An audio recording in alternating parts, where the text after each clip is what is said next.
Raleigh Score, in conjunction with Shaw University, introduces. Are you ready to start your own business? We are excited to have you join us on this 13-week journey. Our goal is to provide you with a consistent message and a solid methodology. Our approach is simplistic in nature. Therefore, we believe if you are committed and willing to do the work, you will come away from this program confident that your business plan is solid. Welcome to the pre-recorded video of Session 9. In this session, we have a special guest speaker, Mrs. Denise Bennett. Ms. Bennett is currently the Senior Vice President, Senior Business Development, and Client Advisor at PNC Wealth Management. In this session, Ms. Bennett will discuss the importance of building a business that lasts, while bearing intentional fruit. Her conversation with us this evening is compelling. And we are excited that you have an opportunity to hear from such a renowned and respected businesswoman. So, as always, please find a quiet space and be prepared to take copious notes. If you have any questions, please email them to patty.williams@scorevolunteer.org. Enjoy the training. So I wanted to just kind of catch everybody up. We are on the back half of our series here. So on the heading downhill, not in a bad way, on a good way. So tonight we're really excited. We have a guest speaker. So tonight was really dedicated to part 2 of financials. Very excited about our guest speaker, and Patty will be introducing her. And then we're going to go through goal setting and mindfulness and practice next week. And then the week after that, before we take our Thanksgiving break, we're going to be talking about establishing a system of accountability in your business.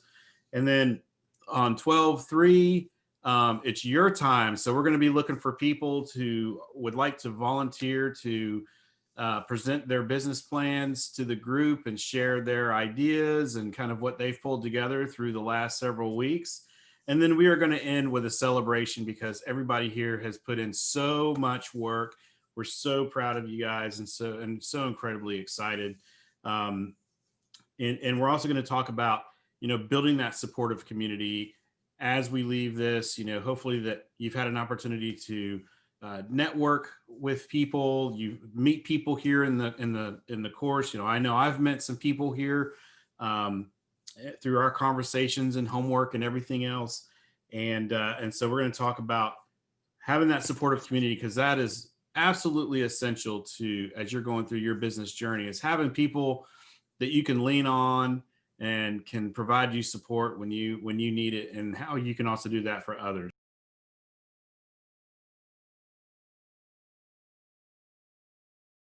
Thank you all so much for coming tonight. I know it's been a week where we've all been under a lot of stress and probably a little bit tired, but I'm so happy that Denise Bennett agreed to come and speak with us. She has over 30 years in the banking industry, and a lot of those years she has spent in executive level positions at most of the biggest banks in the state, at Wells Fargo. She's at PNC right now. She's been with BB&T, First Citizens Bank. So she has had a great career in banking. She serves on many boards, Duke Regional Hospital. She's been with the NC Symphony, the Greater Raleigh Chamber of Commerce. She's also very active at her church, Baptist Grove Church on Leesville Road. That's where I met her over 20 years ago. And she had a really nice position with Wachovia Bank for a while, where she was in community relations. So she really served the community a lot there. She's a recipient of many awards from the Triangle Business Journal, Women in Business Award, the Financial Impact Award, and Business Women Extraordinaire Award. One of the things that she's most proud of in her life is her family. Her husband, Ricky. She has Ricky Jr., Dion, and Clayton, and they're all collegiate men, and they're doing very well in the business community. She's here to speak to us and bring us a message in her own way. She's written a couple of books. I had directed most of you to her LinkedIn profile. She's written books. She's really connected to the community. One thing I know about her personally is I just told you about her professional background. But when I was at the church with her at Baptist Grove, because I'm a nurse, I was always showing up in places where someone was sick or something was going on, and I would look up and she was there too. So she stays connected to the community. She has a great heart. She's just a wonderful person. And I really am happy to have her here with us tonight. So please welcome Miss Denise Bennett.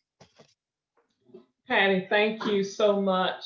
And it really is a joy and honor to be with you all tonight. And because we had the little tech issue, I know that the message is meant for somebody. So thank you for that warm introduction. And thank you to Jay and all of the SCORE, Dr. Harrington, Bill Davis, everybody that has a piece in connecting and making sure that our business owners get a great start. And I notice I didn't say a good start, but a great start. So I want us to just have a conversation. Patty and I were talking earlier today. This is the conversation that we wish someone had had with us when we started our businesses. I had two companies, still have, I speak professionally, so I have that business, but the two companies that I had was Coaching Visions LLC and a commercial brokerage company, DS Bennett Business Strategies. And mainly I worked with high net worth, mainly the medical community, and negotiating their multi-million-dollar buildings for their companies. So over the last 30 years, I've seen the best, the good, bad, and the ugly.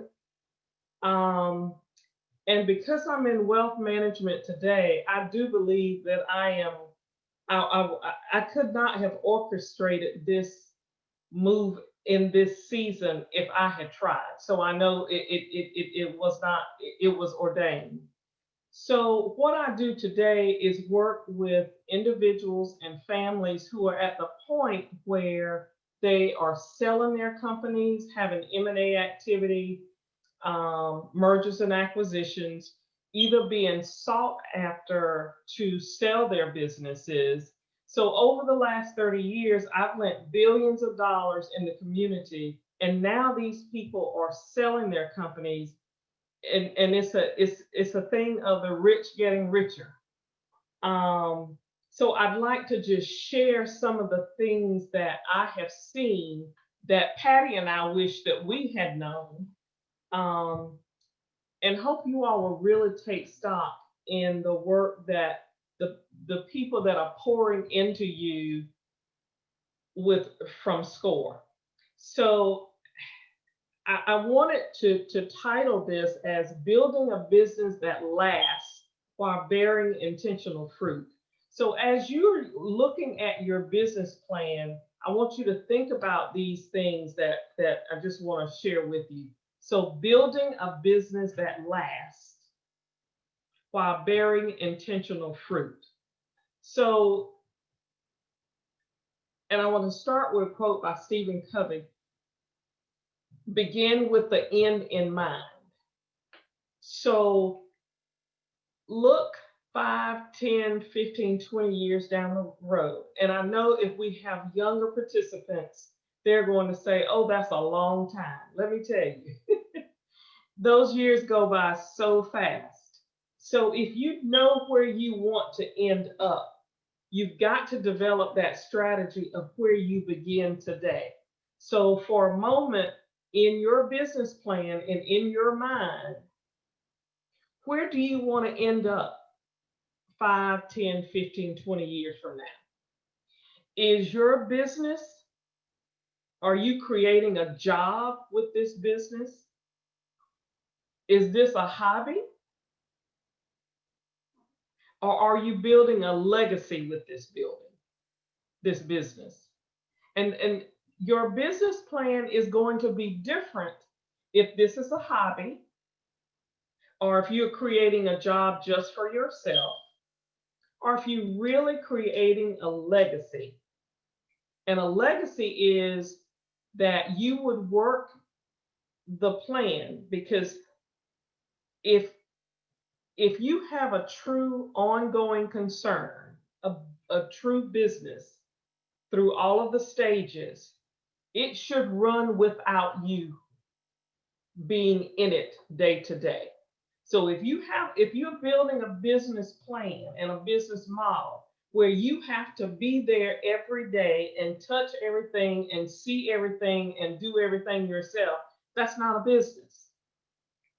That you're creating a job for yourself, which is fine, but you gotta know what you want. So begin with the end in mind. Where do you want this business to end up? Do you want to sell, or do you want to just go out of business?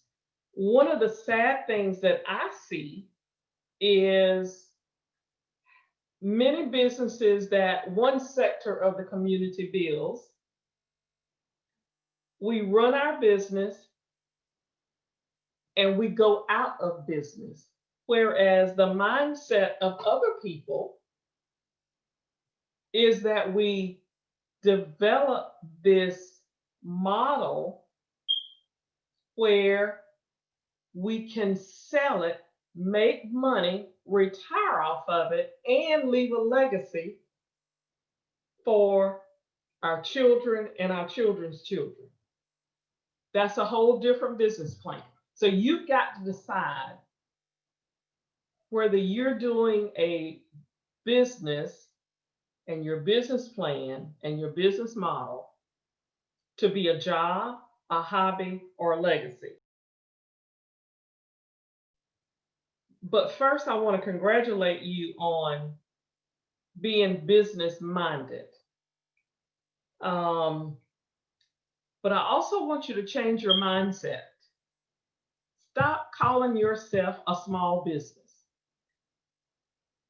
If you make enough money to put food on the table, you are not a small business.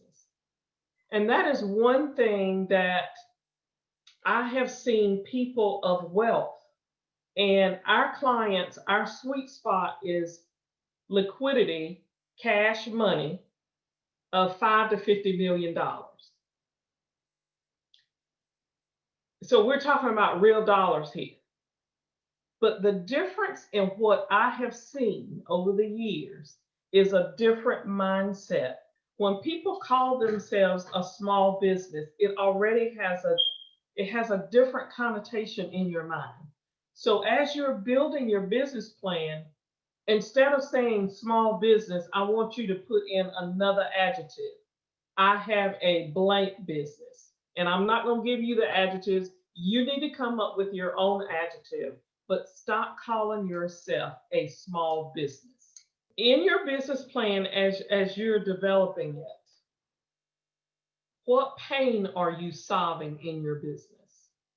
Because if you're not solving anybody's pain, if you don't have solutions to solve a problem or pain, then the business may not last. It may go as the economy goes.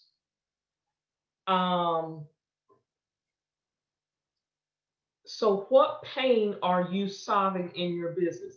And your business plan should articulate that very clearly. The times that we're in now is a perfect example.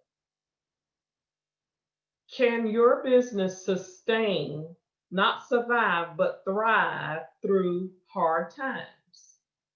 What's your plan B? So what pain are you solving? Is this an essential business? During COVID, we heard, well, this is an essential business, and the essential businesses got to stay open while everybody else's doors were closed. So are you creating an essential business that people can't do without? And that's not to say that if you're not an essential business, that your business won't be successful. That's not what I'm saying. What I'm saying is in order to thrive and get to that level where you are well qualified and your business can get contracts of significant value, they have to solve somebody's pain. It has to be essential. And then think of your business plan as a vision plan. What is your vision? Almost going back to, why are you doing this? Because running a business is hard work. Some days you are the professional with your perhaps suit and all of that good stuff, and other days you're the trash person. You're cleaning out the toilet because it has to be done, and you don't have the extra money to hire somebody. So think of your business plan as a vision plan. As we talk about your business building fruit, know your strengths. Know your strengths, but more importantly, know your weakness. My great grandfather used to always say, hire your weaknesses, but hire integrity over skill. Don't hire people that think just like you. Hire people, if you're great at doing the marketing piece and bringing the revenue in, somebody has to run the day-to-day operations. Now, at first, you may have to do it all yourself, but as you begin to grow, hire your weaknesses, but always hire integrity over skill. You know why? You can teach skill, but you cannot teach integrity. I've seen a lot of businesses go out of business because somebody on the team had high skill but low integrity, and it cost people their licenses. So always, always, always, you can teach Denise how to work for you or work in your company, but you can't teach me integrity. If I don't walk in the door with it, excuse me for broken English, I grew up on a farm. It ain't gonna happen. It will be good for a while, smooth sailing, but at some point, somebody with low integrity will make a compromising decision that will impact your pocket. That's real important. Who's your competition and why are you better than they are? It almost goes back to your, what pain are you solving? Who's your competition? You should know your competition inside and out. Why are they better than you? And what are you going to do better to drive business in your door and to keep it out of theirs? And everybody has competition. If you think you're developing something that you don't have competition, you need to look a little deeper because there is competition. The other thing that I've seen people with significant wealth build business from a startup position is they always have a board of advisors or your think tank. You can call it whatever you want to, but you need to find 3 people, and initially these will be volunteer people that you can run things by. Has to be somebody you trust. Trust has to be the first thing. But you need 2 or 3 people that will sit down with you on a quarterly basis, look at your numbers, and not be afraid to give you hard feedback. Do not choose people on your board of advisors that will tell you what you want to hear, because it defeats the whole purpose.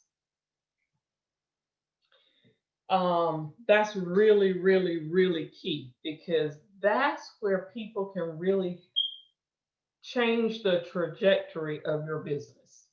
I know everybody wants to talk about, I want to borrow money to start my business.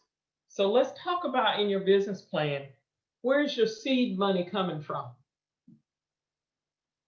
Do you believe in your business enough to put skin in the game? Because these are different lending times than they were 10, 20 years ago. So at first, particularly the first couple of years, don't complain about no bank will lend me money, because they want to see what you've done. So do you have people that trust in you? Do you believe in your business enough to put your money on the line yourself? And if you can't answer that question with an emphatic yes, you're not ready to go into business. And you won't be able to grow to the next level until you have that mentality. I'm going to do everything I can to make this thing work. It's almost like a do or die attitude. At first, you may have to use your personal credit cards. You may have to get an equity line. You may have to sustain your business for the first couple of years. And I know I keep saying 2 years, but most financial institutions want to see at least 2 years tax returns. So in order to have 2 full years of tax returns, it could be 3 years in operation, 3 years in business. So do you think enough about, is your business bringing enough value that you're willing to put your own personal resources on the line? And if you're not willing to do that, nobody else is either. Even SBA, Small Business Administration. And I'm going to connect Patty with someone who can really give you some insight of how to get an SBA loan approved quicker. Even SBA, if you have a house, they're going to put a lien, they're going to put a second lien on it. Whatever collateral you have, they want part of it because that's their security. And the days of getting unsecured loans for $25,000, $30,000, $50,000, $100,000, those days are gone. So I would encourage anyone who's thinking about leaving their employment, get your credit cards, get your line of credit on your home or whatever, get some of your seed money, whether you use it or not, because it doesn't cost you if you don't use it. But get that, be strategic and get that lined up ahead of time before you leave that employment. And like I said, I grew up on the farm, and I know we have some men on the phone on the call as well, but there are a lot of women, and even the men remembers their older grandmothers and aunts that used to keep money down here. I see some shaking their hands. So that's what I call Chest National Bank. You might have to do Chest National Bank for a couple of years before a true financial institution. Y'all just like, I'm not crazy. This is true. You may have to get from Chest National Bank in order to get your business to the level that you want it to before anybody else will take that risk. Because remember, if you're not willing to finance your dream, nobody else is either. Do you understand what your business plan says? I've seen many business plans over the years, and then when you ask them a question, they say, well, I had my CPA did it for me, but did your CPA tell you what's in it? So never, ever, ever give anybody a business plan if you can't articulate what's in it. And speaking of accountants and bookkeepers, some business owners have the mindset that I can't afford them. Well, if you have a real business and you got revenue coming in, you can't afford not to have them. And at first, QuickBooks or something needs to be your best friend. But you absolutely have to have a professional that knows what they're doing. Know your numbers. Know your numbers. Nobody should ever ask you, what's your revenue, what's your cost of goods sold, and you not be able to rattle it off. I love to watch Shark Tank. And when people don't know their numbers, they get crushed because it sense that you don't really have what it takes to really run a business if you don't know your numbers. And I share with business owners all the time, when you give a financial institution tax returns, personal financial statements, your P&L, profit and loss statements, your balance sheet, they speak for you before you even walk in the door. And people are trained inside. They don't necessarily have to tell you why.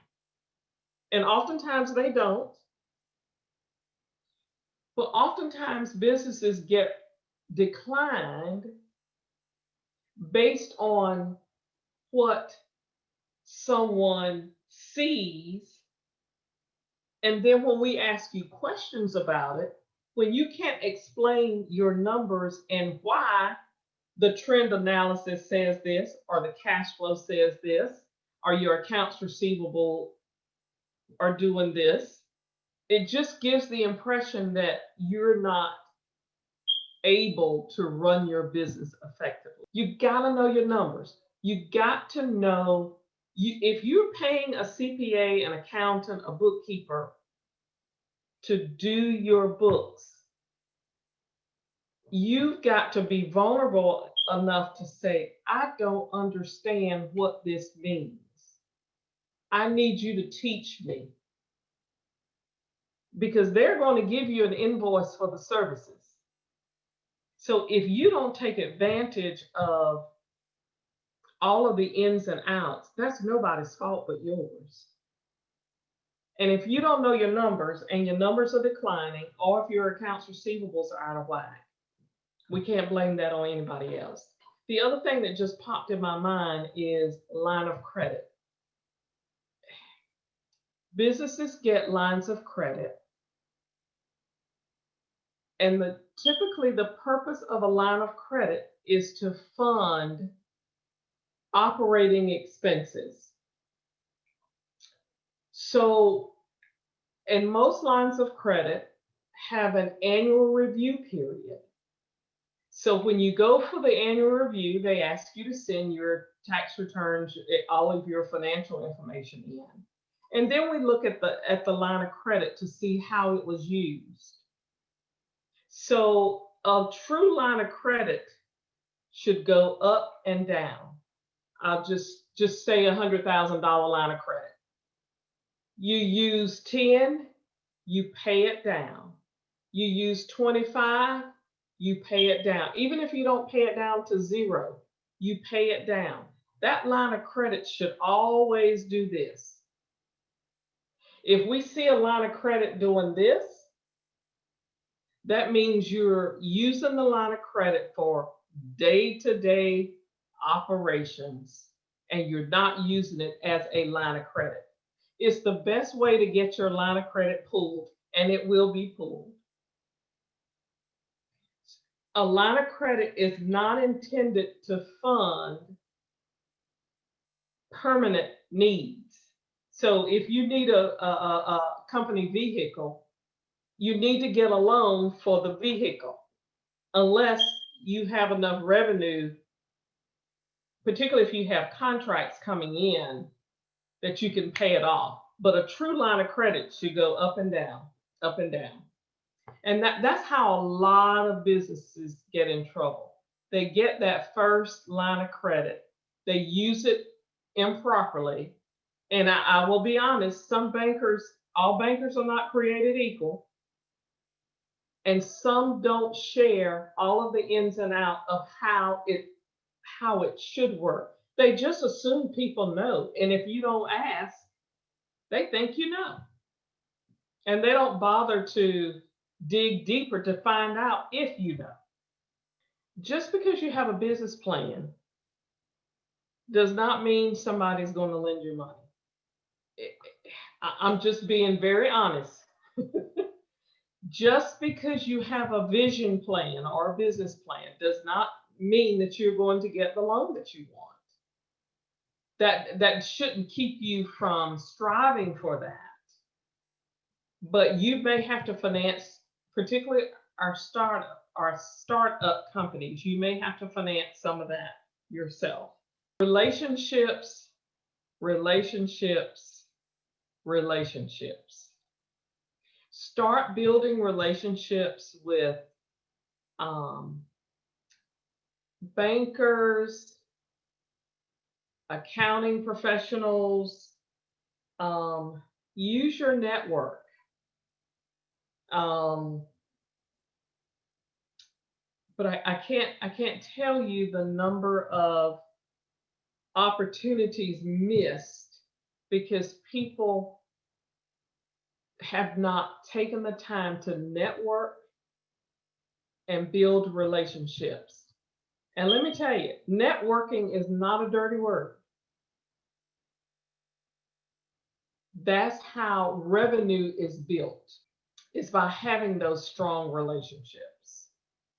Let me pause there to see if there are questions.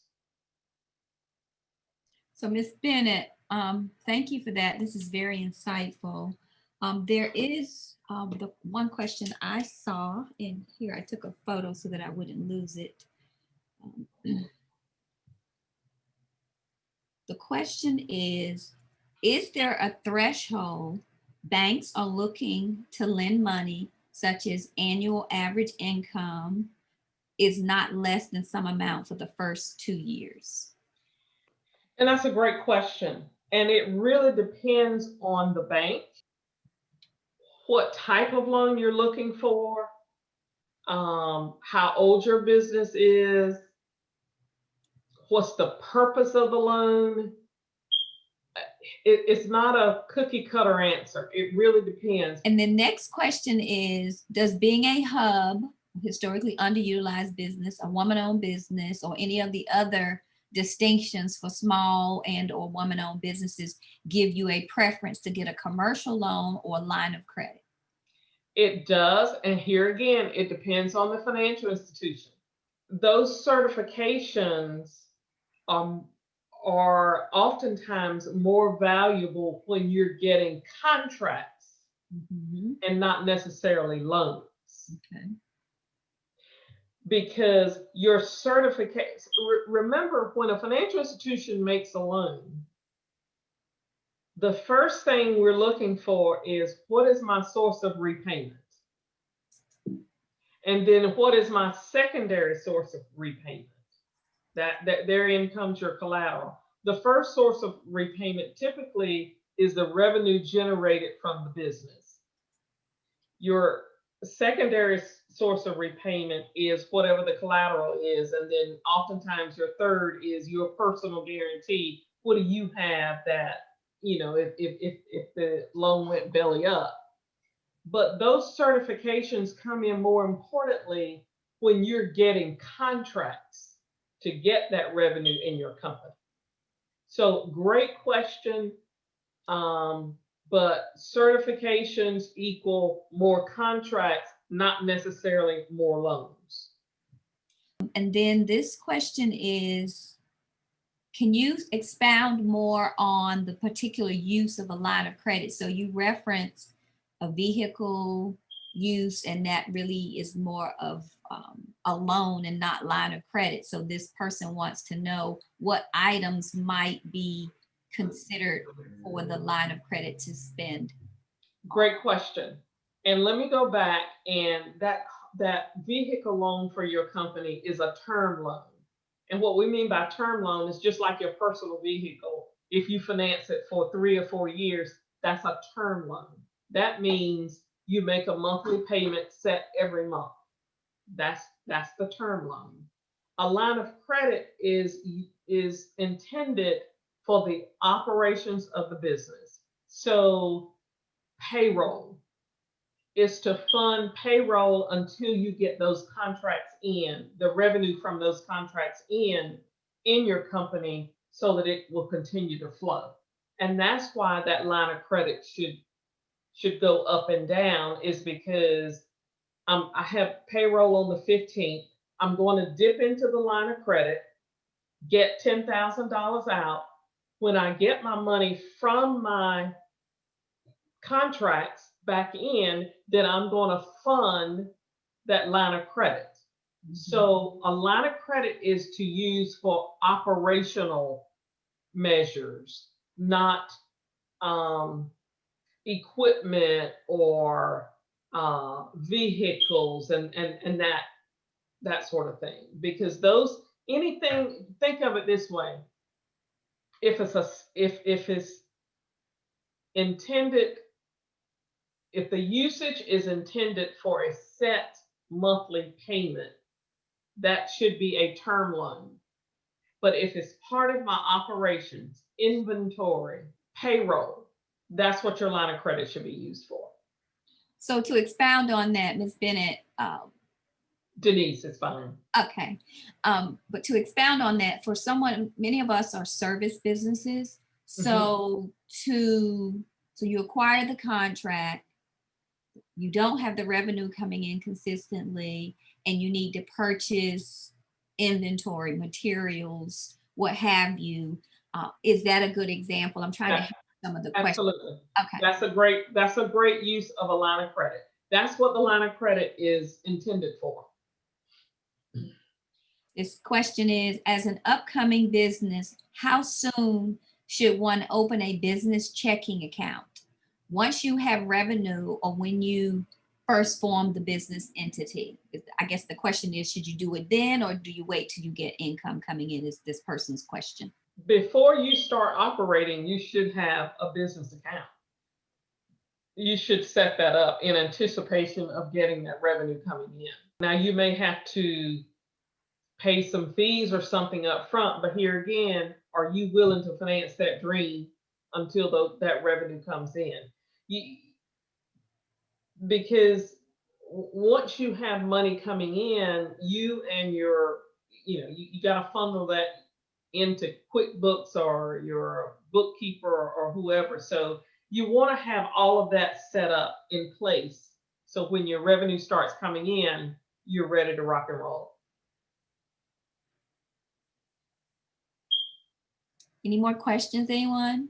Oh, I missed one from Ms. Bullock. Would credit unions be more amenable to startup businesses?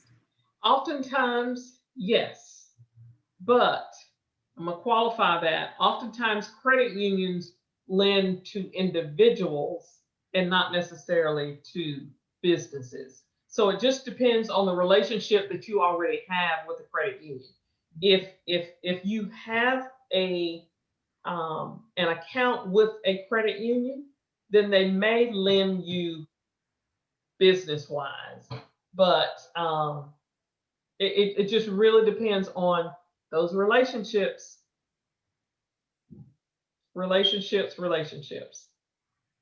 If you were starting out in a business today, what would be the first thing you would consider that would be a guide for you long term? I would decide up front how I'm going to sell this business, and that would change how I start on the front end.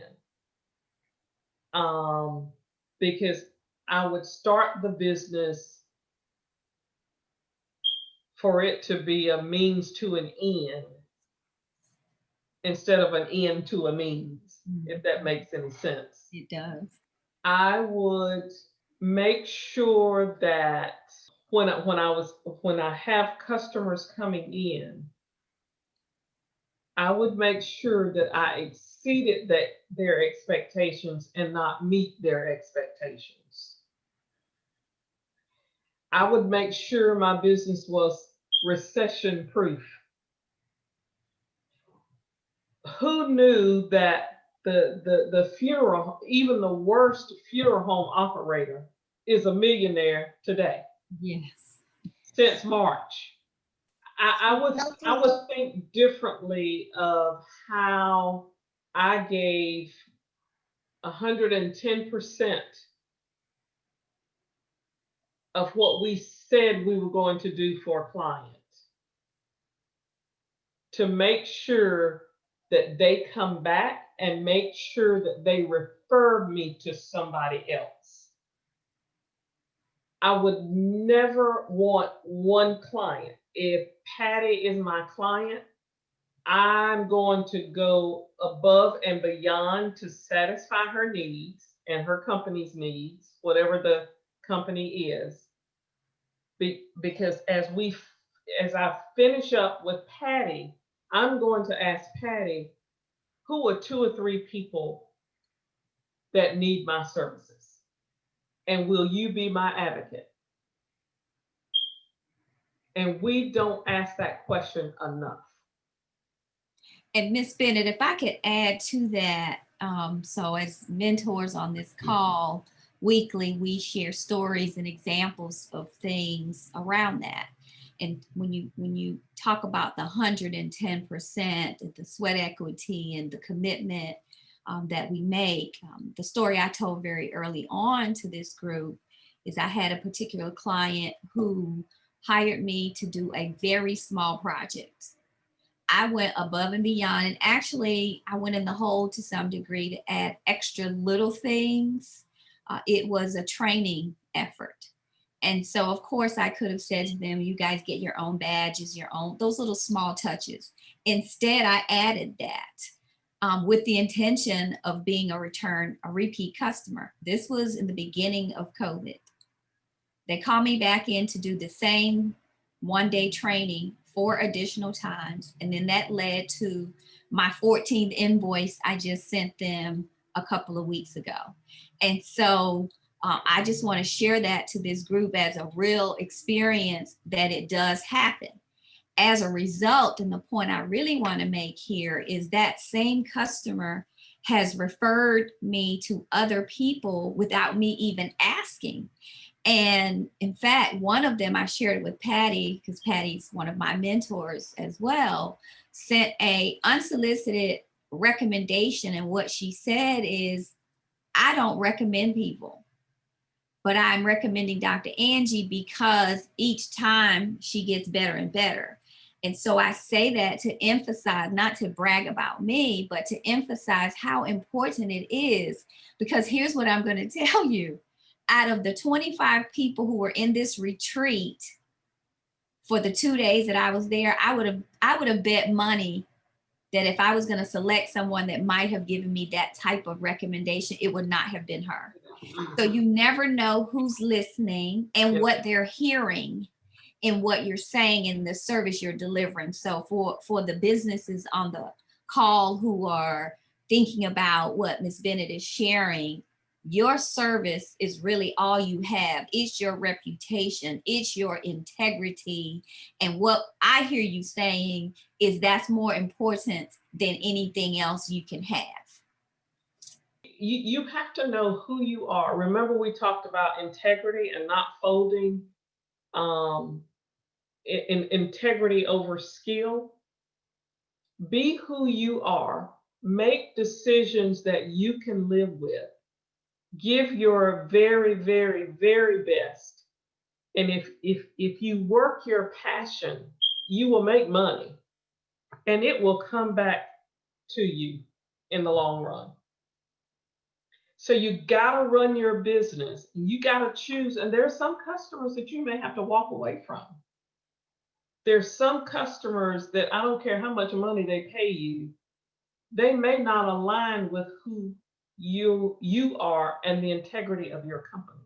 So you've got to know who you are before you open your doors or before you elevate yourself.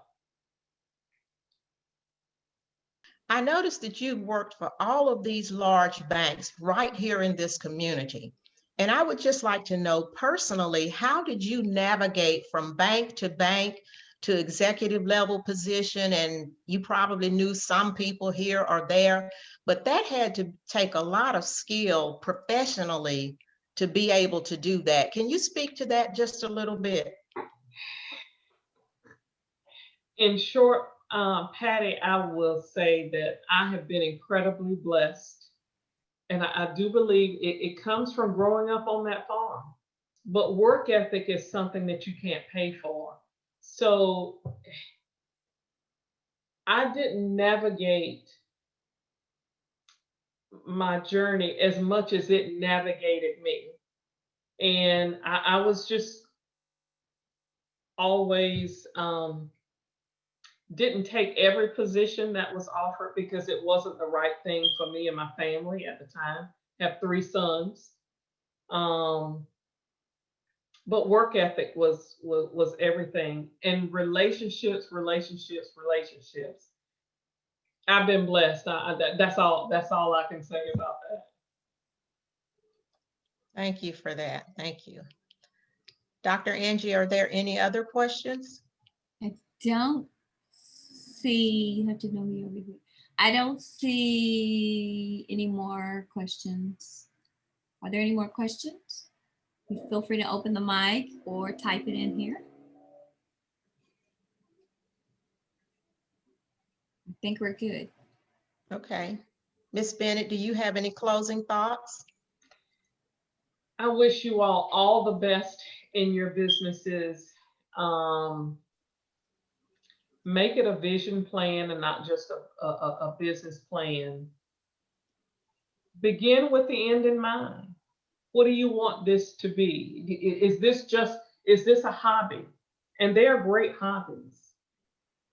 But are you creating a job for yourself and maybe just a couple of people?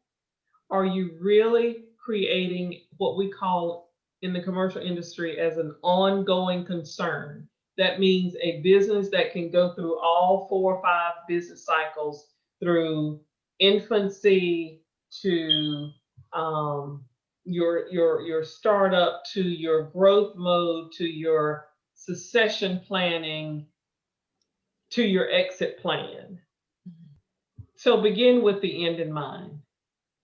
So since then, Ms. Bennett, there are 2 more questions. The first one is, what impact did all of your corporate career have on your children?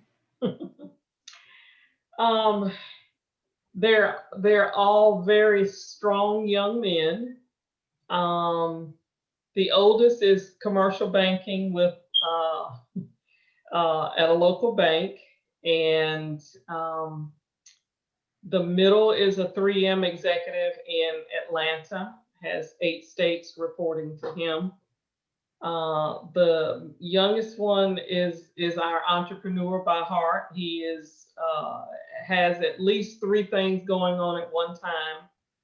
So they have caught the financial bug, very financially astute. As a matter of fact, Ricky took one of my, because I've done a lot of financial presentations over the years, and he took one of my presentations to his Kappa frat meeting, and he had this PowerPoint and all this stuff. I said, "Well, I'm gonna charge you." But we're very proud of those 3 young men. So it did have an effect on them, and they learned quite early that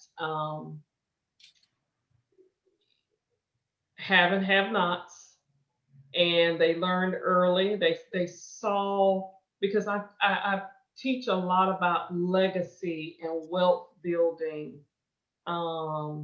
So they all, as my husband likes to say, they all live in their own house, paying their own mortgage.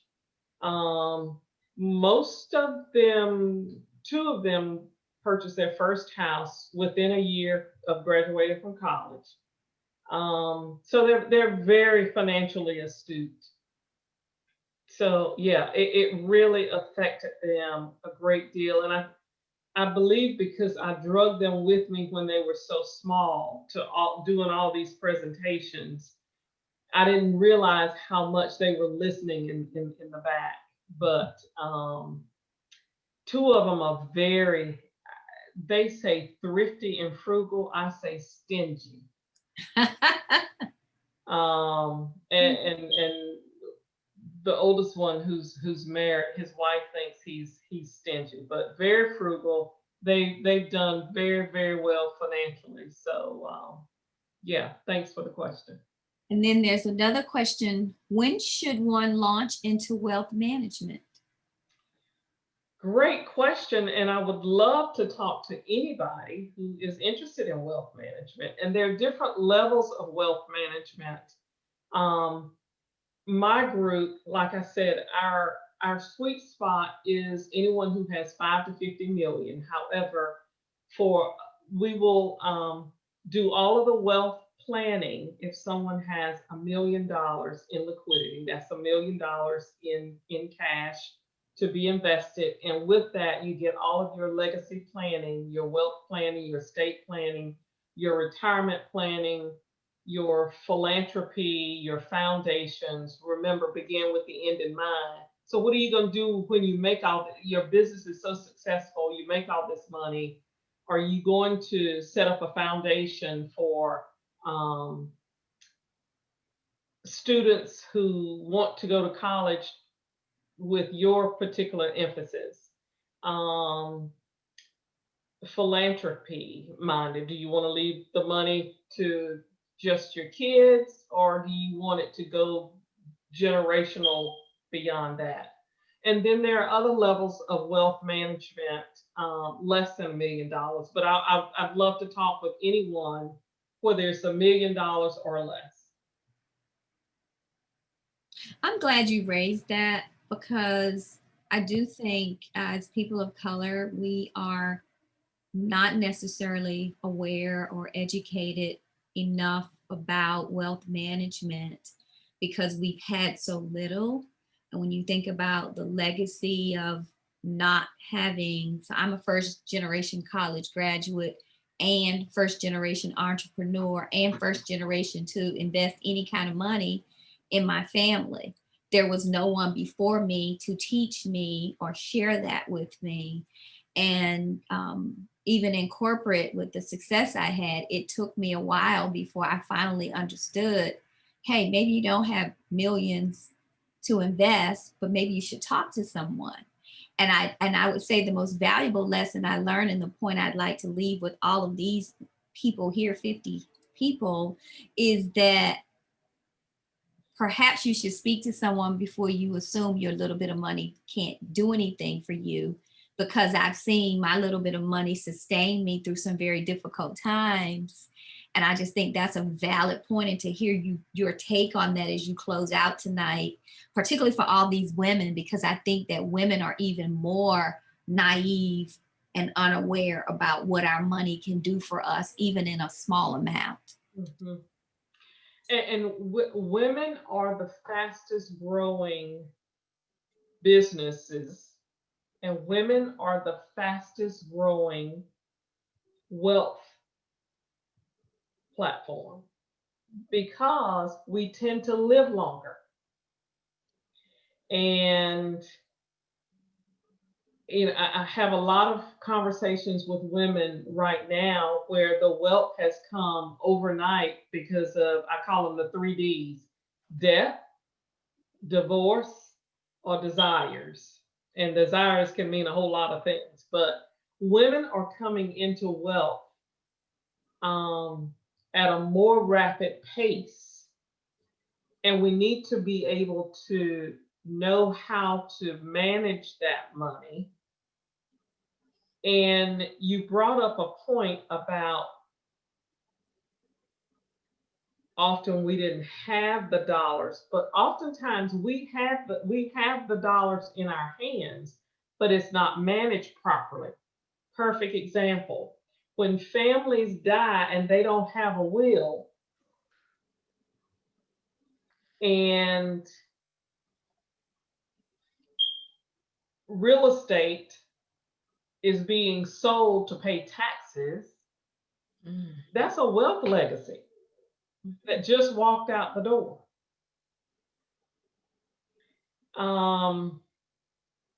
One thing that was a big buzz 10 plus years ago is the reverse mortgage for our older generation. That's legacy walking out of the door, because when you do a reverse mortgage, that property is no longer in your family. So it's not because we didn't have, it's because we were not taught, or we don't know all of the avenues to avoid those tax structures. And we've got to be vulnerable enough to say, I don't know. Let's just have a conversation. And that's where I tell people, wealth is started one conversation at a time. One conversation at a time. And the only dumb question is the one that you don't ask. Ask, ask, ask. My grandparents always, particularly my grandmother used to always say, a closed mouth never gets fed. Well, if you don't ask, it doesn't come forth. And that's how, for the lack of knowledge, is how oftentimes we lose wealth, is because we don't ask questions, and we want everybody to think that we know. And from a wealth management standpoint, and this will be my last point, everybody on this call, whether you're starting a business, has a business, don't ever have one, need a will. And people say, I don't have much assets. My rule of thumb is, if you have 2 remaining relatives and you got 1 lawnmower, you need a will. Because there will be an argument over the lawnmower.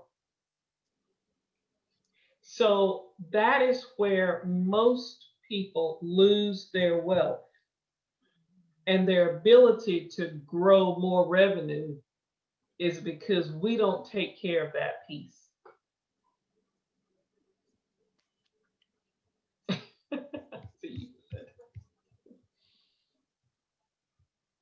That was awesome. Thank you so much. You're Yes. welcome.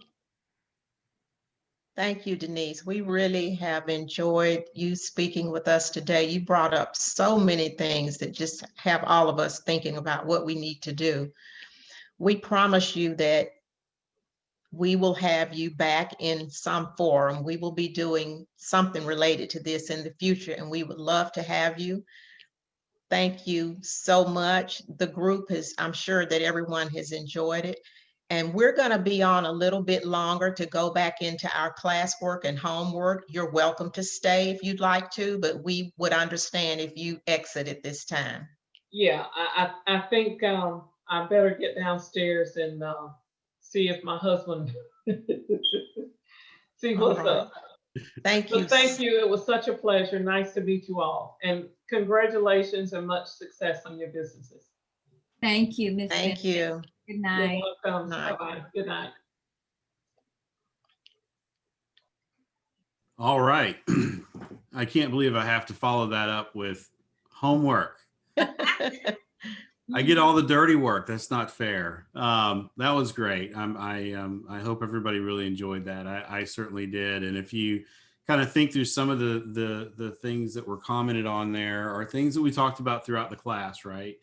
And so, you know, I think just having that wealth of knowledge and that wealth of experience, reinforcing those lessons and the stories, just really brings it all together. But we are going to continue on. So like I said, next week's going to be goal setting. So we'll be talking about that. This week was really dedicated to financials. And we built that to be two sessions because we knew this was just a very deep topic. It can be a confusing topic. And we wanted to make sure that we paid a lot of attention and gave you guys plenty of time to, work through homework, work through your financial plans, ask your questions. And so really the assignment for this week is to continue that. I had a couple people that sent me their plans, and they were sending me messages here earlier about some of the changes that they've made based on the interactions we've had. That's great. That's perfect. And so just continue on working on that. And then just make sure, you leverage the team, or if you have a SCORE mentor, or you already have an accountant or somebody that you're working with, just make sure you're leveraging them to help you shape kind of the financials around your business plan.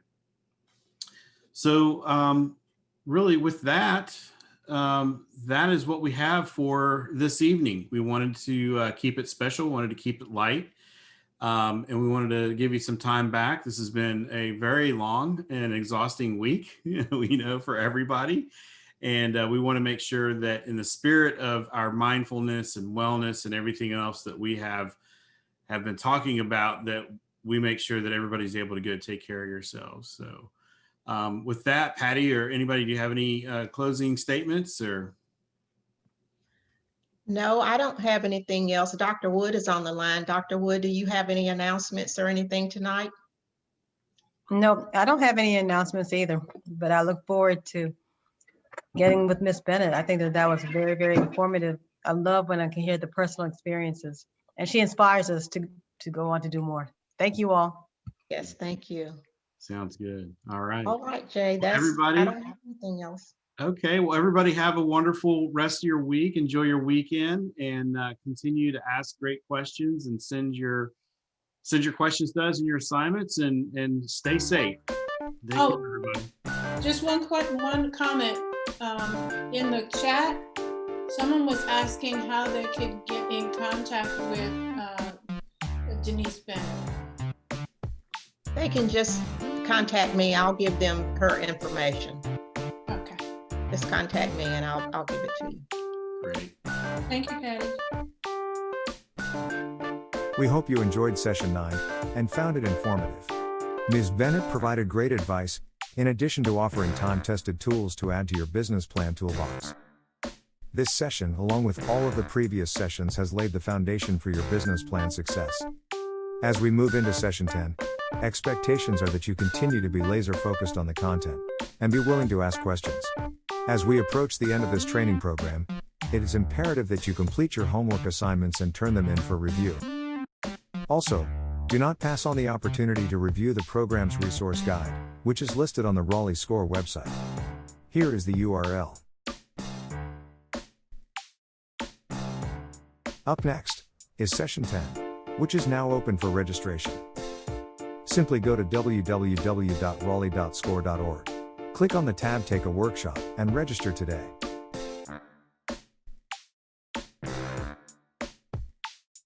The date for session 10 is November 12th at 6 p.m. The session title is Goal Setting and Using Mindfulness in Practice.